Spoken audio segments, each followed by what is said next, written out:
ألم نخلقكم من ماء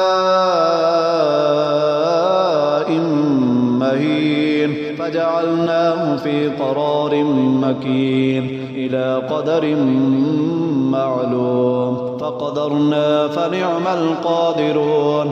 بسم الله الرحمن الرحيم. والمرسلات عرفا فالعاصفات عصفا والناشرات نشرا فالفارقات فرقا فالملقيات ذكرا عذرا أو نذرا إنما توعدون لواقع فإذا النجوم طمست وإذا السماء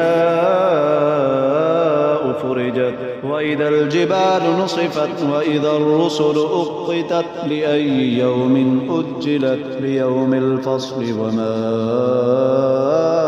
أدراك ما يوم الفصل ويل يومئذ للمكذبين. ألم نهلك الأولين ثم نتبعهم الآخرين كذلك نفعل بالمجرمين. ويل يومئذ للمكذبين. ألم نخلقكم من ماء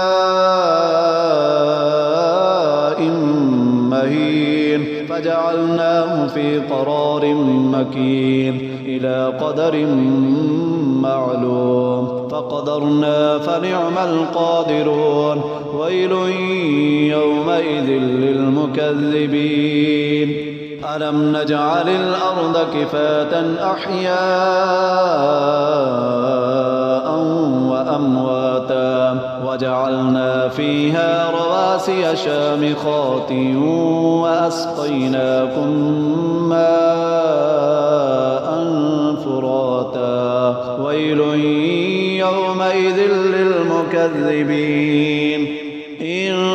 انطلقوا إلى ما كنتم به تكذبون. انطلقوا إلى ظل ذي ثلاث شعب لا ظليل ولا يغني من اللهب إنها ترمي بشرر كالقصر كأنه جمالة صفر. ويل يومئذ للمكذبين. هذا يوم لا ينطقون ولا يؤذن لهم فيعتذرون. ويل يومئذ للمكذبين.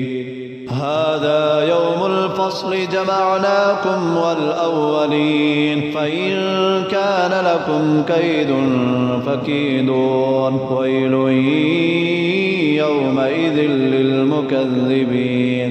إن المتقين في ظلال وعيون وفواكه مما يشتهون. كلوا واشربوا هنيئا بما كنتم تعملون إنا كذلك نجزي المحسنين. ويل يومئذ للمكذبين. كلوا وتمتعوا قليلا إنكم مجرمون. ويل يومئذ للمكذبين. وإذا قيل لهم اركعوا لا يركعون. ويل يومئذ للمكذبين. فبأي حديث بعده